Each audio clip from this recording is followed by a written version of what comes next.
We are 5 global, international, certified high performance coaches. That's one thing that we do share in common, but we do have very different backgrounds, specific fields of interest and perspectives on the topic of motivation. So to get us kicked off, in fact, what I'll do very briefly, if you don't mind, is I will quickly introduce each of our panelists just by the image here, and then we'll get started here. So unfortunately, Gerald couldn't join us on this webinar, but we hope to see him here on the next one. But we've got Reinhard. Hello, Reinhard. Great to have you here, my friend. We're going to hear from Reinhard soon. We've got Wendy, Tricia, and Lisa. Like I said, we're spread across the globe, and we have been very excited to come together. So our first panelist tonight is Wendy. Now, it is. I hope you can hear me. I should add this. Myself and Wendy are showing up as Tricia. Yes. On the screen. I was going to thank you, David, but I will say David / Tricia, and Thank you very much. Wendy. I'm Wendy / Tricia. But that is the wonders of technology and how we have had to learn to pivot, not only in 2020, but in 2021. I like to say 2020 was our dress rehearsal for 2021. So everything that we learned and all the challenges that we were up against in 2020 really set us up on how to succeed in 2021. Yeah. So today I want to talk to everyone about how those habits and goals came to be at the beginning of the year. Call them a resolution or a new gigantic goal. But let's face it, we're into the 6th week of the year. And in some cases, the wheels might have fallen off those big, audacious goals that we set for ourselves. And that's okay, because I'm going to share with you 5 tips to get you back on track and get your mojo back for 2021. So the first thing that I want you to really embrace is that you have had success in the past. So tip number 1, take a look back. What do I mean by that? So what I mean by that is, because we've had proven success in the past, make sure that you review what made you successful on your habits when you started them. So was it, having a friend cheer you on? Was it scheduling? And I'm going to touch on all of those things, by the way, but really embrace the things that gave you success in the past and write them down. Write down those things. And if you have a pen and a paper, and I know that our host did ask you to get pen, paper, water, and a coffee, I hope, but make sure that you write that down. Write down those specific behaviors or those specific things that served you well, because it's different for everyone. So that's tip number 1. Tip number 2, leverage your schedule.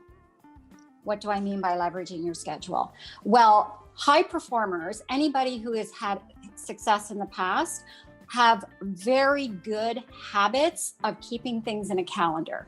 So I don't know if you can see mine. There's mine behind me. That's one of my calendars. But the biggest thing that you can do for yourself and to help yourself is to schedule with intention. So there's a couple ways you can do that. The first thing is you can break it out to your big audacious goal for the year. Then what you can do is break it down by month, break it down by the week. And weeks are important, because take the time, I suggest on Sundays, to plan your week strategically.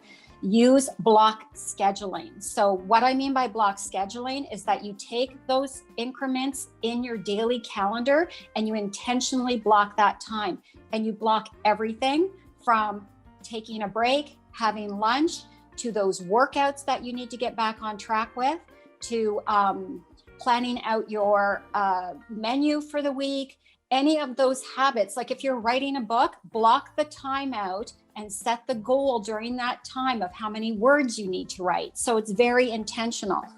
I can show you an example of my planner. A good one was yesterday, and that's what it can look like. So I like color. You'll notice that behind me too. I use a lot of color. And what I do is I identify those blocks by color. specific color for my corporate job, specific color for my coaching job, specific color for housework. That color doesn't get used very often, and so on and so forth.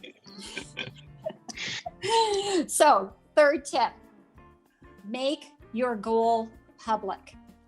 So what does that mean? That means you need to jump on your social media and tell the world what your goals are. What does that do? And if you don't have social media, guys, tell your friends and family, because it is so important to have people in your corner as your cheerleaders. So by making your goal public, it's kind of like subconsciously kicking yourself in the pants, because other people are going to know what you want to do, and you don't want to fail those people. It's just a subconscious thing. So making your goal public is important. Add on to that, find a buddy with a like-minded goal to support each other. It's like an accountability partner. So when you do that, that's really going to push you over the goal line. Find your cheer squad. I have that as a note, because it's nothing's better than to have cheerleaders pushing you along. Fourth tip, put your money where your mouth is. So what do I mean by that? What I mean is, if you have a specific goal that you can tie to a cause, then put a donation down, because studies show that you are 3 times more likely to achieve your goal if you actually tie a monetary value to it. Nobody likes to spend money and waste it. So a great example, and I don't know if Dry February is global or if it's North America specific, but this month it's Dry February. So I dropped a donation on that, and my goal for February, which is tied to Dry February, is I do not drink any alcohol during the month of February. So even if something goes sideways on me, I've made that commitment. But not only did I drop some dough on that, or some money, but I also asked for people to sponsor me. So now I have more accountability by tying that again to that kind of buddy system. Last but not least, I want to make sure I don't forget anything. Okay, it's important to identify your why. So why do you want to accomplish this goal? I'm going to give you a little bit of an example. And this is not a tip, it's just a sidebar, is that I work out 5 times a week. I'm going to be 56 years old in May. So thank you. So my big goal for myself that I tie that workout to is that when I retire, I want to be active. I want to retire and I want to be physically fit to enjoy things in my life. And I want to enjoy my future grandbabies whenever they come, knock wood. To God's ears, right? Okay. Who knows when that's going to happen? Nothing's in the oven yet, but man, when that happens, I want to be able to be an active grandparent. So if I don't keep myself physically fit, if I don't invest in that workout regime now, I'm going to pay for it in the long run. So that's my why, just specifically to workouts.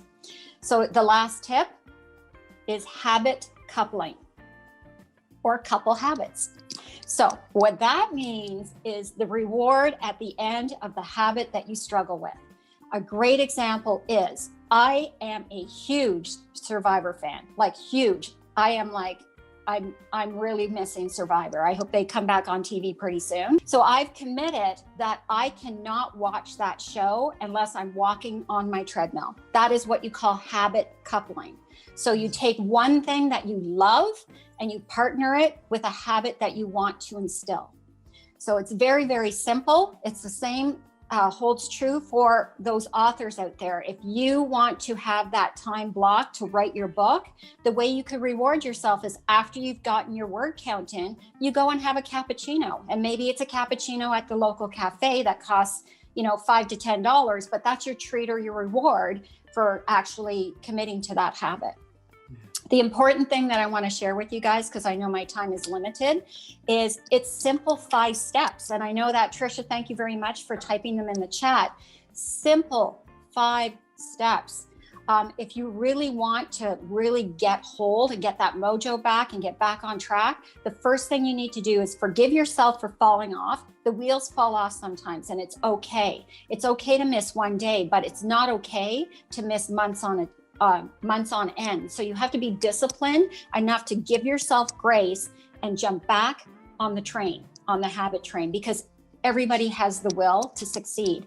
And I believe in you. I know that our panelists believe in you. And it's so easy to get it going again. But what you need to commit to is to get started. So it takes one step to walk the mile. And that's all I have for you today. Thank you.